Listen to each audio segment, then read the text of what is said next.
Hey guys, welcome back to my channel. If you're new here, please pause this video and subscribe. And if you're a returning subscriber, thank you for coming back. Ooh, yes. Oh my god.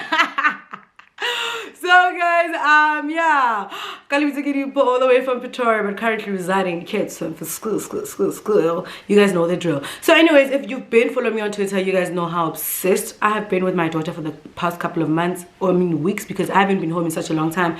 So in this video, I'll be talking about motherhood and how everything has been for me, and you know everything. So if you'd like to hear more of this, you can continue watching this video, and don't forget to give it a thumbs up, subscribe, comment, share, and turn on your notifications so you can be notified every time I upload a new video. Okay, so yeah, let's start by introducing ourselves. Hi. Hi. How are you? I'm fine. Okay. Kwenama? That's my food. Unale how many years? 2 years. The drama. Unage? I'm done. Okay.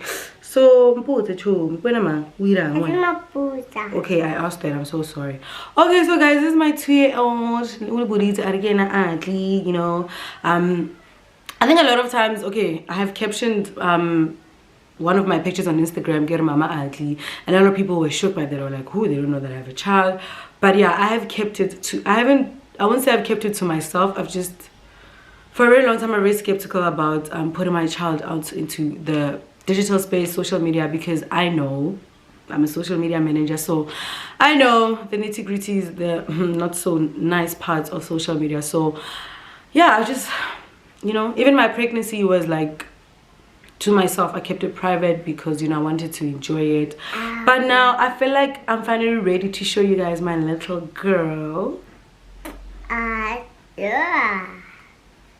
We're into me when The video.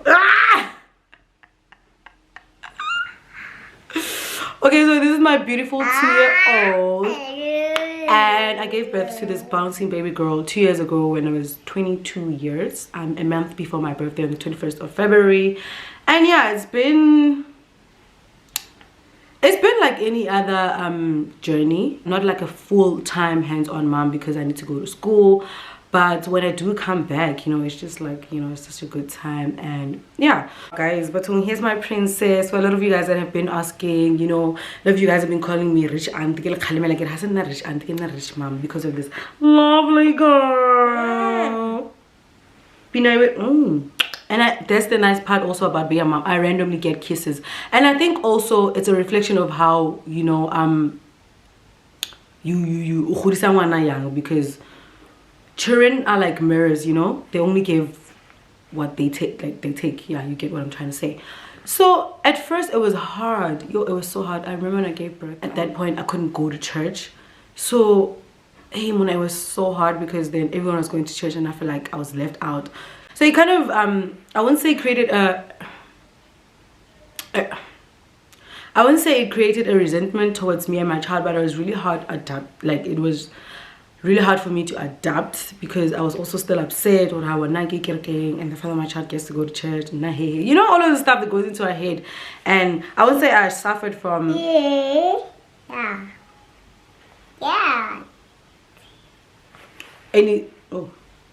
I wouldn't say I suffered from any sort of trauma. I was just like being emotional. And also one of the other things that I experienced, I didn't tell, like a lot of people don't know this about Suuuubscribe, was that after I gave birth to her, I wasn't able to breastfeed very well.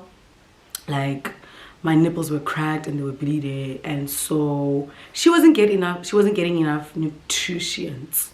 So she had to go back to hospital. And I remember those days seeing my child in the incubator, and I was like, yo, Mudim, but I was just being tested, and I'll cry every day, guys. You're a new mom and your pregnancy was I had little complications only for you to have this child, and once she's here, there's these things that you don't know anything about. And I was stressed. I was so stressed, but I had a very strong support system, especially her dad. Her dad was there, he showed up. Eventually, baby girl recovered, and she was okay. I was home, I was pumping milk, I was breastfeeding, and it was just, every day, and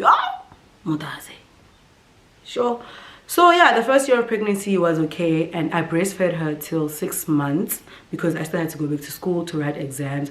And I remember the first time I was writing my first exams that year, I actually took a risk. I was like, you know what, because I was still breastfeeding and she was still 3 months, I took her to Cape Town, and a lot of people was like, but don't think, boy, hey. But me and her dad were like, you know what, I need to finish school, and I also at the same time need to be a mom. You know what Beyonce said, you know, strong enough to bear children, then get back to business. See you. Okay, so yeah, I had to go back to school, and I was in a bus. I was in a bus for 22 hours with a 3-month-old child, and yo, when I got there, it was cold. Yo, I was so scared. But you know what, Shem? My sister was there for me. You know, the exam would be 2 hours, so I'd pump milk. I'd feed Aitli, and then I'd pump milk. My exam room. My sister can feed her, and then when I was done, it was effortless. It was so great. You know, I wouldn't have done it if it wasn't for my sister, Aitli's father, and my parents. So it was, yeah. It also kind of showed me I'm actually very strong. Women are very strong, and I think that's, I speak for myself. I think having a child, especially at a young age, it forces you to like get out of your comfort zone and, you know, go fend for this child and go fend for yourself as well. So yeah, being a mom, yo, it gave me so much strength, or rather it revealed the strength that I didn't know that I had. I didn't. So yeah, and then yeah, I had to go back to school. You guys are so Yeah.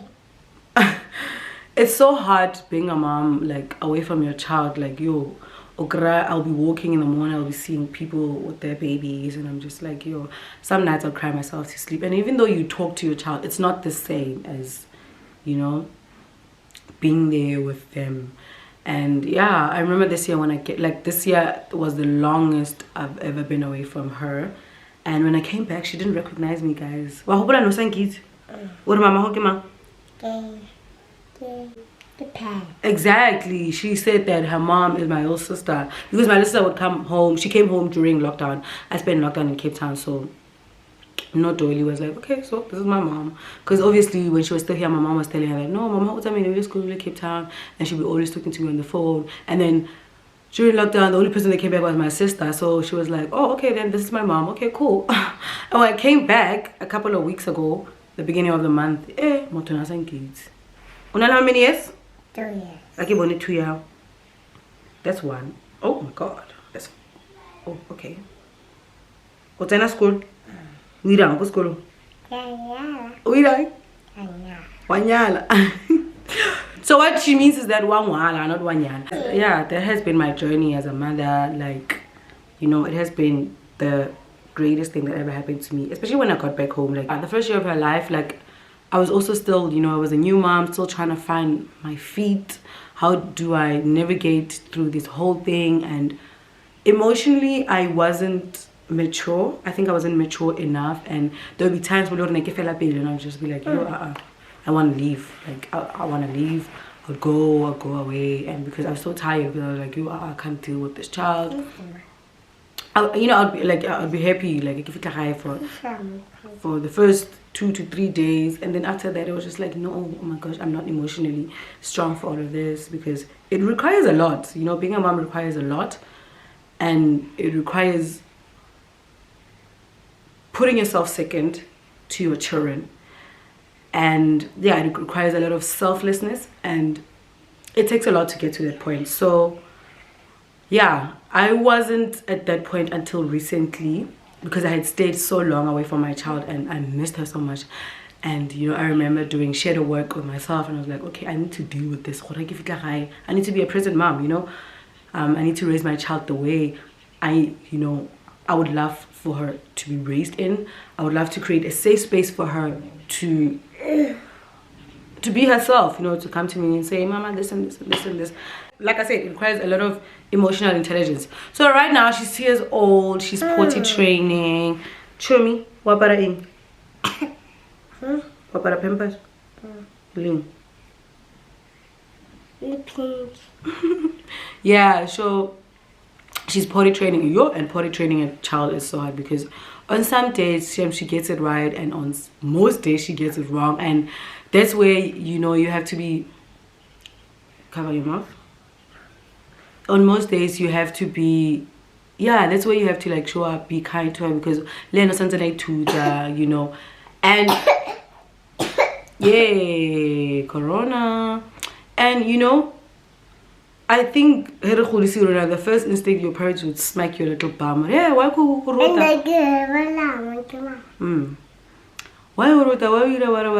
and I decided no, I want to do it differently. I want to create a whole new narrative for my child. And shame sometimes she'll pee herself, she'll make a little bit of poo-poo, and I'll be there and I'm like, what happened? She's like, and then you'll see that she's embarrassed and she'll be like, oh, why can't you do that? I say, why was I doing that? Whatever. She'll just be mumbling things that I don't even know what she's saying. And that's when you have to be kind.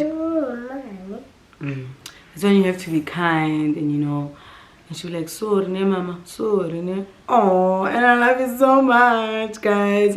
And it's the little things, man. It's the little things she does, when I'll be giving her food and she'll clap her hands. She's like, thank you, mama. Or when I'm dressing her, and then maybe the other day I was dressing her up, and then she nearly fell, and then I was like, sorry, and then Leona, she's like, sorry, mama. And oh my gosh, it gives me so much, it fills me up, it just lets me know that if ever there was a time where I was doubting myself, these little things, these little affirmations that I'm on the right path, and every day we learn.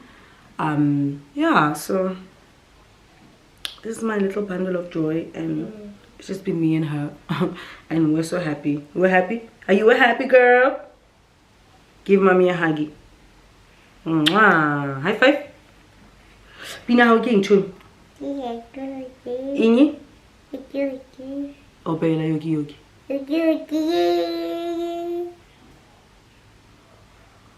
Unganama? Daddy. So yes, guys, there was really not much. I just wanted to get out of my shell, put my child out there. But obviously I'm not promising you guys that you're going to be seeing more content of her. This might be the last video. I don't know if I'm even gonna upload this, but yeah, God bear with me. I mean, you guys bear with me and God be with me. So yeah, guys, if you liked this video, don't forget to give it a thumbs up, comment, share, subscribe. Ooh. Road to 1,000. Tell people to subscribe to mommy's channel. Don't forget to subscribe. Don't forget to subscribe. You better subscribe. Welcome to my channel. Love you. Bye, guys. Bye, guys. Yay!